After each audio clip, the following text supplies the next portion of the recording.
I love Roblox doors. Maybe a little bit too much. This video will cover every basic feature within doors, so you can use the video chapters to skip to whatever segment you may need. Let's just get right into it because I didn't want to have to write an intro. Okay, so the game technically starts with the pre-run shop, where you can use knobs to purchase items you'd otherwise have to scavenge for. This is currently the only use for knobs, which can be gained by opening rooms, reaching certain milestones, escaping levels, and gold you've collected. Any leftover gold you have at the end of a run will get turned into knobs. You get about one knob for every 20 pieces of gold.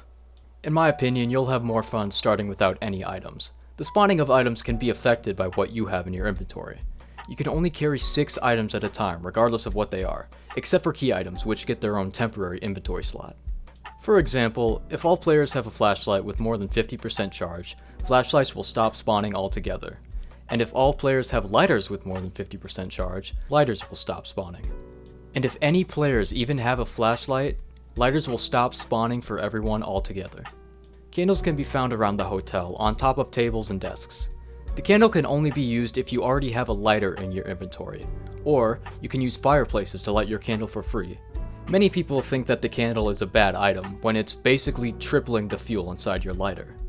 Your lighter will take a very small durability hit when lighting a candle, but after that, the candle will remain lit until you put it away. So you get the effects and lighting of the lighter, but for the fraction of the cost. People often complain how annoying it is to have to relight it every time, but you literally have to left click to activate any other light source in the game. Lighting a candle takes as much effort as lighting a lighter or turning on a flashlight. So save your lighter's fuel and use the candle's durability to light your way instead. The choice to buy items is ultimately up to you. I prefer not to, since looting in this game can be surprisingly fun.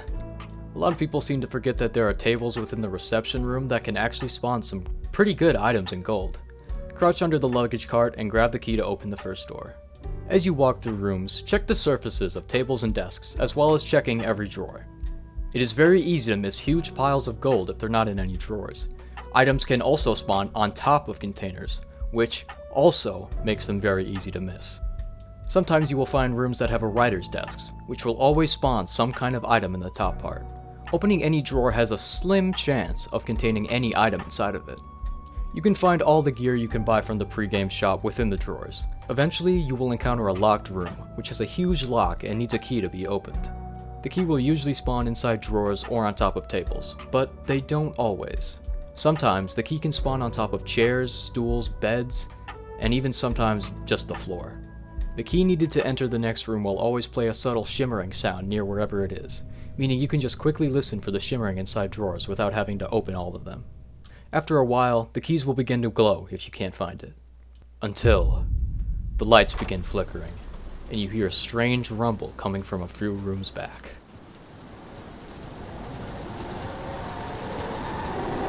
This is Rush, the entity you will be encountering the most. Whenever Rush spawns, all of the lights will flicker for a brief moment, and you will be able to hear him as he quickly runs through the room, destroying all of the lights. Rush is very easy to beat. Whenever he spawns, simply get in one of the many closets that are everywhere. Hiding under beds, behind walls, or keeping your distance are also easy ways to survive Rush. Inside all of the closets and beds, a certain presence can be found. The longer you stay in a hiding spot, the angrier it will get. This is Hyde. His name pretty much speaks for itself, but Hyde is the entity that prevents players from hiding forever. As you progress, Hyde will lose his patience quicker, meaning you will have to time getting into closets when you need to. If you do stay in for too long, Hyde will flash text on the screen telling you to get out. Eventually, Hyde will kick you out of the closet, while dealing a little bit of damage, and prevent you from entering any other kind of hiding spot. One thing to note is that most of the time, it will be you choosing to get out rather than Hyde kicking you out that will get you killed. The heartbeat and visual effects can cause you to stress out about being in for too long, even though you have much more time than you think. So even though Hyde is screaming at you, try not to panic, and even though audio becomes muffled, try to listen for when it is safe to leave. The lights have likely gone out by now, and if you don't have a light source, you'll have to feel your way around to find the exit. Whenever you're in a dark room, you may hear a whisper in your ear. If you don't find the source of it in time, this happens. This is Screech, the resident goober of the hotel. Screech appears whenever you're in a dark room. When Screech spawns, they will whisper in your ear, and you'll have about 4 or so seconds to find it before it chows down on your face. If you are holding any source of light, the spawn rate of Screech is significantly decreased. They are still able to spawn, and it will not get rid of any Screeches already attached to you. Screech will almost always spawn behind you, so I recommend immediately doing a 180 whenever you know Screech has spawned. Screech either spawns near the floor, the ceiling, or at eye level. If you're wearing headphones, you can use the directional audio to quickly locate where Screech has spawned. There is also a fake-out Screech sound that plays as ambience. You can easily tell if the whisper was real or fake by the volume and position of the audio. The whisper will sound softer and farther away, compared to the real Screech, which is louder since it's right behind you. If you see other people looking around for Screech when you hear this fake-out, you will be able to easily deduce that the whisper was fake. Screech is a client-side entity, meaning only you can see it. You aren't able to see Screeches attached to other people as it only appears to them, which improves the response time between the player and the server. Screech actually spawns a couple of seconds before it actually whispers to you. You can tell whenever a Screech has spawned when it lightly shakes your screen, meaning you could get rid of a Screech before it even at you. This next entity is essentially the exact opposite of Screech. Sometimes, whenever you open a new door, you may encounter a low-pitched droning sound, along with a purple light. This is Eyes. You have a brief window to look away from it whenever it spawns before it can begin to damage you. Eyes actually has 2 hitboxes that detect whether or not you're looking at it. If Eyes is in your peripheral, it will quickly do 5 damage per tick, and if you're looking directly at it, it will do 10 damage per tick. Eyes will immediately despawn once the door to the next room has been opened.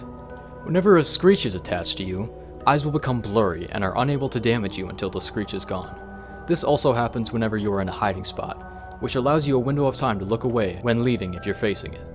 If Eyes blurs suddenly, it means that a Screech has spawned, which acts as an easy indicator to show when Screech has spawned. Yeah. I hope you've been keeping track of the door numbers, because sometimes you'll encounter rooms that have more than one numbered door. This is Dupe. When a room can have multiple doors, Dupe has a very likely chance to replace one of those doors, which means you'll have to keep track of which door you're on. Don't bother going back to the previous rooms to check, as all of the previous door numbers are now warped, and if the room is locked, the number on the key will also be warped. There are several ways to tell if the door is real or not if you don't know which number you're on. Dupe makes subtle breathing and rumbling sounds. You can get closer since the door hitboxes are significantly smaller than normal, so you don't need to worry about opening it. Dupe will also be significantly louder when the room is dark because of rush, and with rooms that were already dark, a dupe door simply won't open. Sometimes, the previous room's number won't distort immediately when you enter the room, so if you've only slightly gone into the room and you know Dupe is inside, try going back to the previous door and it may still be numbered. Being aware of the previous rooms you've been in can sometimes help identify a fake door. If a door seemingly leads to a room that is physically impossible, it's Dupe. By far, the easiest way to identify a real door is if you're able to hear rain behind it. Dupe doors will never play rain audio. Keep in mind, the next room may not come with any windows, and therefore no rain sounds, so don't rely on it too much. If you walk directly up to a wall, crouch and look down, you can slightly clip through the wall to see if it's real or not. Very rarely, whenever you open a new door, there is a very small chance that you will be teleported to this long dining hall as your screen turns blue. Turns blue? Ugh. This is a special room designed specifically for our next entity, Halt. Halt will teleport all players into its room once the door is opened, and will begin to chase you through to the other side. As long as you keep walking, you will always be able to get away from Halt. However, Halt will also occasionally teleport in front of you, while also flashing text on your screen telling you to turn around. Halt travels much faster when he is in front of you, but if you simply hold S and move backwards without moving your camera, Halt will teleport away before he is ever able to reach you. You can also turn around as it tells you to, but it can be a bit confusing figuring out which side is which. Remember not to panic when you see Halt in front of you. As long as you stay moving, you'll be safe. Halt will always be chasing you from the back longer than he is from the front. Like his achievement says, you just need to take 2 steps forward and 1 step back. And fun fact, when you beat Halt, all players will be teleported to the next room with no way to go back.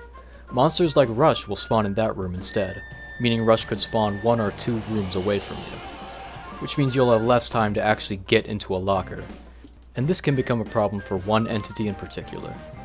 This is Ambush. Basically Rush, but green and with a twist. Ambush's arrival is indicated by distant screams and rumbling. When this happens, head to a closet and enter it when Ambush comes near. Keep in mind, Ambush will briefly stop at the start and end of his path. Ambush's whole thing is that he is very likely to bounce back and return to you a couple of times. As soon as Ambush moves back towards the previous rooms, leave the closet and wait for when his screaming becomes louder again. Depending on the room generation, Ambush may sound like he's close to where you are. If this happens, wait for his screaming to quiet down and become loud again before hopping in again. You can't stay in the closet for the whole time, as Hyde will kick you out eventually. Getting out and getting back in resets Hyde's timer, which allows you to be in the closets only when you need to be. After 30 or so rooms, you will begin to encounter silly eyeballs on the wall. This is what's known as Seek's Crescendo. Who is Seek, you may be asking? Well, if you'd stop interrupting me, I'll tell you. With every room you enter, more eyes will spawn on the wall, and flicker or break the lights. Keep in mind, Rush can still spawn in these rooms, meaning you'll have to pay attention to how the lights flicker in order to tell which is which. Pay attention to whether or not all of the lights in the room flicker at all, or if they flicker out of sync from each other. If the lights briefly stop flickering and start again, that's just Seek. If there are no closets in the room you've just entered, Rush cannot spawn. Pay attention to your surroundings and where hiding spots are if you need one. After a couple rooms, you'll enter a grand hallway with no eyeballs in sight. As soon as you reach the other side, a cutscene will play. After this, everything will devolve into chaos. Furniture will begin to fall all around you, and you will need to pass through crawl spaces indicated by the button prompt and blue light. Did we talk about the blue light? It really doesn't matter, they're not that important. Don't worry about furniture falling on top of you, as it will always fall down before you can reach it in time. Seek runs as fast, if not slower than you, meaning he can only really catch up if you get caught on debris. The part that may give you the most trouble is the next room. After the crawl space room, you'll see a large octagonal room with either a wall or pile of furniture in the middle. Here, you will have to quickly find the correct door by looking for the blue glow and label on the door. An easy way to get past this part is to keep your focus on either the left or right door exclusively. Then, if the correct door is not the one on the side you're currently looking at, go the other way. If the other door is also not the correct door, it means the door in the middle is the one you need to go through. Other than that, it really just takes practice to get better with this chase. I know that's not exactly an answer you wanted, but it's true. The final room of the chase will be another grand hall, but this time it's on fire! Large hands will burst through the window and chandeliers will fall from the ceiling. If you run through the fire, you will take a lot of damage, but won't instantly die. But if you touch the hands, it's an instant death. The path you need to take in this final room will always be the same every single time. As you approach the fires, move to the left side of the hallway, and as soon as you pass the first chandelier, move all the way to the right before immediately going back to the left after you pass the second chandelier. Stay on the left and run past the last fire. The most difficult part of all of this is remembering to quickly move back to the left so you don't get grabbed by the hand. That can be hard to see behind the fire and smoke. Eventually, we'll reach the end of the chase and the door will just close for no reason. It just did that. You can re-enter the previous room, but will likely get killed by Seek, so remember to not get too close to the door before it closes. Our final entity for the hotel is the Figure. He's a blind idiot that roams the library. While he can't see, he has great hearing, meaning you'll need to shut up and crouch down in order to stay quiet. But real quick, remember to grab this alarm clock that will always spawn on this desk before entering the library. Once one person begins the library cutscene, all players will be teleported into the library. After the cutscene ends, remember to make sure you're actually crouched, otherwise the Figure will book it straight towards you and possibly your entire team. The library's puzzle may seem complicated at first, but it really is quite simple. Around the library there will be certain books highlighted by a little sparkle and will be leaning outwards. Collecting a book will reveal a shape and a number. Don't worry about memorizing everything as it appears on the side of your screen. There are a total of 8 books hidden throughout the library. To find what these shapes and numbers mean, you'll have to find this large desk on the left side of the library and grab this piece of paper.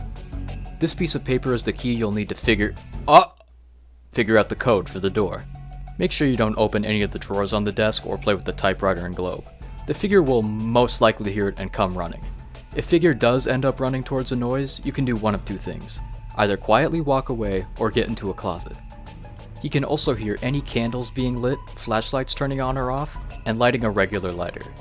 When Figure hears a noise, he will run towards it before blindly running around for a bit before returning to a walk. When Figure is running around, he is completely unpredictable, so it'd be in your best interest to stay away from him while he's like this. Just because Figure heard what you did doesn't mean he knows exactly where you are now. Figure is attracted and will run to the exact location of the noise, meaning as long as you move away, you should be fine.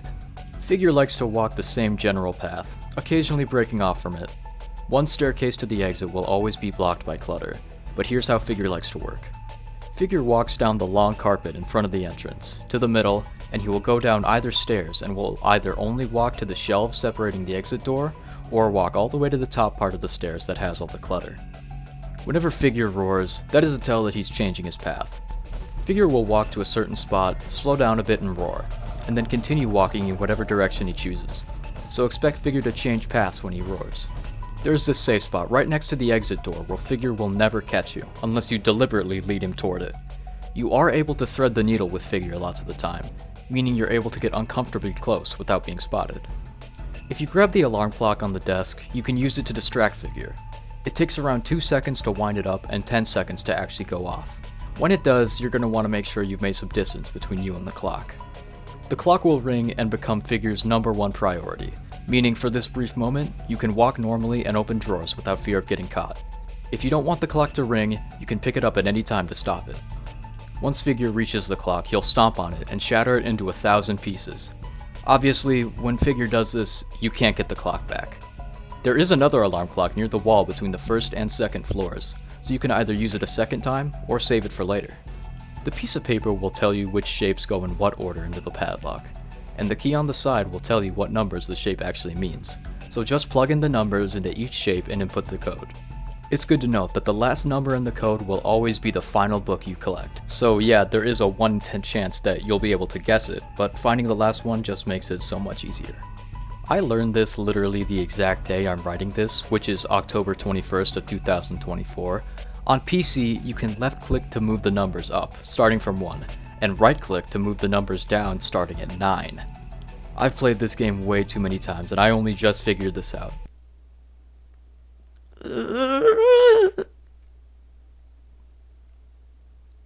It's called a joke, guys. Calm down. Once you've got the code, press the button on the side and walk through the door. Previously, if you opened the exit, the doors would shortly close, which locks anyone left inside with a very angry Figure and no way out. But this is not the case anymore. Once you open the door, walk to the next room and allow guiding light to close the doors. Anyone still stuck in the library will be teleported to the other side of the exit with everyone else, so don't feel like you need to wait for your whole team before putting in the code. When you reach door 52, you will meet 3 strange new faces. Jeff is the hotel's shopkeeper, and will always have 4 items for sale, and this is where you'll probably find the more rare items. This is where the gold you've been collecting comes in use. Jeff has a chance to sell all of the items available in the pre-run shop, as well as the skeleton key and crucifix. The most expensive item and most powerful is the crucifix. While you're holding it, you can stop any entity from attacking and killing you. It's a one-time use, and you have to be holding it in your hands for it to activate. The crucifix can be used on any entity, except for Hyde. The crucifix will immediately activate if an entity would have attacked or killed you, where it will then bind the entity with blue chains before pulling them into the floor, which also consumes the crucifix. Banishing an entity will not remove them for the rest of your run, and only removes them for the one time. But hey, it's either that or dying. The crucifix cannot banish scripted boss entities as well, those being Seek and Figure. When you use a crucifix on these two, they will become bound and placed, but are seemingly able to break out. This will still save you from death and give you some time to run away. A lot of people seem to think the crucifix fails because of sabotage from another character, even though it only happens with boss entities. I'm a bit of a lore spurg, and it's just because Seek and Figure are stronger. I've been considering making a lore video on all of doors, so hey, if you want that, let me know, please! I never wrote a script for this part talking about where the crucifix spawns, but basically, you can look above doors of like bedroom rooms, and it might be above the door or like above a bed on the wall, or just in chests and stuff. And you can find it just like in drawers, but it's really, really rare. Yeah, sorry, I didn't write a script for that part. I just said, what? The skeleton key is an interesting item, as it functions as a regular lockpick, as well as the key required to open special locks. The skeleton key takes up an actual slot in your inventory, like lockpicks do. The skeleton key has 2 uses, with both of them being in the hotel. The first use is always in room 60 to enter the rooms. Behind this bookshelf there will be a hole in the wall with a crawl space behind it. It's a little bit of a maze, but it's practically impossible to actually get lost in it. There will be this little room with a special painting and chair thingy. You'll first need to go to room 61 and pull the lever to open the gate blocking the little hallway to reach the room. This is the entrance to the rooms. To access them, you'll first need to break the locks binding the door. Make sure not to use the skeleton key on the normal locks, as you'll need it to open the skeleton lock. After removing the 3 locks, you can now enter the rooms. Skip to the timestamp on screen for everything about the rooms. The other use for the skeleton key is in the infirmary. The infirmary is a room that will always spawn around doors 68 to 69. An empty room with 2 windows on each side will always spawn before the infirmary. Entities will stop generally spawning as you approach the infirmary, but it is possible for Rush to run through. There are 4 guaranteed chests within the infirmary, and you can enter this back hallway which has a chance for just about every door within it to be a side room that can spawn chests. But the thing we are looking for is this door right here. This is the primary use of the skeleton key. If you open the secret skeleton door, you'll enter this small office that has a lot of gold, pretty much paying back the price of the skeleton key. But this is what we're looking for. This is the herb of Viridis. Interacting with this plant will grant you a permanent passive healing buff that heals you every time you open a new door. I'm not even actually sure what you're doing to the plant to get this effect. Like, are we eating part of it or smoking it? The icon is a leaf that's been broken off, but whatever, it doesn't matter. Make sure you don't accidentally open the door to the next room before you're done looting the infirmary, because Halt just loves to spawn right after the infirmary, which will make you unable to go back once you enter the dining hall. Also, don't think you can take the herb of Viridis into the rooms, as the infirmary will only spawn after room 60 has despawned. Nothing new happens until the mid-70s, where another seek crescendo will start. This chase is the exact same as the first one, the only difference being that it is slightly longer, and just about all of the doors will be octagonal rooms where you need to find the correct door. Door 88 will always be this zigzag hallway that has a chance to spawn side rooms that can contain chests. Immediately after this, you will enter the courtyard, probably the best spot in the whole game. Within the courtyard are large double-door tool sheds that you can hide in like closets. A smaller tool shed with only 1 door will always spawn somewhere within the courtyard. Inside the shed are a pair of shears with 5 uses. On the left side of the courtyard, opposite the statue, will be a cellar door along the walls of the hotel that is enveloped in vines. You'll need to use the shears to open this cellar door, but be careful of the silly pancake that spawns right in front of it. This is Snare. It's basically a massive plant with a huge root system with tiny spots of it poking out. Stepping on a snare will trigger its spikes that will literally impale you. Seriously, its thorn thingies will literally go through your entire foot, and will deal a little bit of damage. You will be briefly stunned as you need to pull your foot out. Snare is one of the few entities that can damage you, but is unable to actually kill you. Snare will always leave you with a little bit of health left if you're near death. There is a snare that will always spawn in front of the cellar door. Occasionally 2 can spawn as well. So make sure to remember where the snare is as you're leaving, as it's nearly impossible to notice when heading up the stairs. There's not much inside the cellar except for piles and piles of gold. There may be something here in the future, but as of now, it only serves as a way to get a lot of gold. Keep the shears in your inventory, as they'll come in use later. Now it's time for one of the hardest parts of the whole game. After room 90, you will have to traverse through the greenhouse.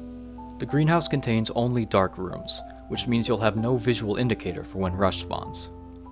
There will be a lot of snares littering the floor, meaning you'll have to watch your step.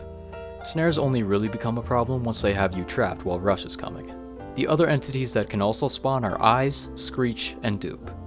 Rush and Screech will never attack at the same time, so after you scare away a Screech, you can have some solace knowing you have a little bit of time before Rush can spawn. Dupe has gone into actual butt-brains baby mode in the greenhouse. Since all of the doors are barred, spotting a fake door is unbelievably easy. If there's nothing behind the door and it's just a black void, it's Dupe. The moonlight in the next room is so easy to see, it's not even funny. Isaac's the exact same, and there's really nothing special about him here, except they usually spawn near the next real door. Isaac's lights can also be used to search the floor for snares, otherwise they function basically the same. I can't confirm this 100%, but I'm almost completely sure that snares do not spawn on the grass near the walls, so if you don't have a light source, staying on the grass is a good way to stay safe. The moonlight coming in from the glass roofs also illuminates like 80% of the entire floor, so you could use that as well. When Rush spawns in, you'll have maybe 2 seconds to react and find a hiding spot. Like, he goes fast. A good strategy I use is to bounce between hiding spots and waiting to hear if Rush is coming. And you will know the second Rush spawns because it is not subtle at all. What I do is go 2 rooms at a time before finding a hiding, that's what it says. Finding a hiding spot and letting Rush come through, only moving between closets the whole time. Taking it slow is the best way to get through these. Pay attention to your surroundings and what you're hearing around you. Rush can still spawn up to room 98, so making a mad dash to the end may not turn out too well if luck is not on your side and Rush is coming through. At door 99, all entities will stop spawning. This includes Snare, so you can relax for a bit knowing you're safe. And finally, we've reached room 100, the electrical room. As you make your way to this lever, you can use any lockpicks you have left and pick this lock to save you some effort later. Once you interact with the large switch, the large doors will open, with a very cranky figure on the other side. Make your way to a closet and make sure figure has gone before getting out. There is a glitch where he can sometimes hear you as you get out of the closet, since you need to use the same buttons you use to move to get out. So make sure you stay still when you leave and remember to crouch. You will now have to collect 10 power switch thingies scattered around the small rooms and corridors. The switches will usually spawn on shelves, by shelves, on the floor, and under scrap. They also make a shimmering sound just like the books in the library. You will find most of them within the small side rooms around the area.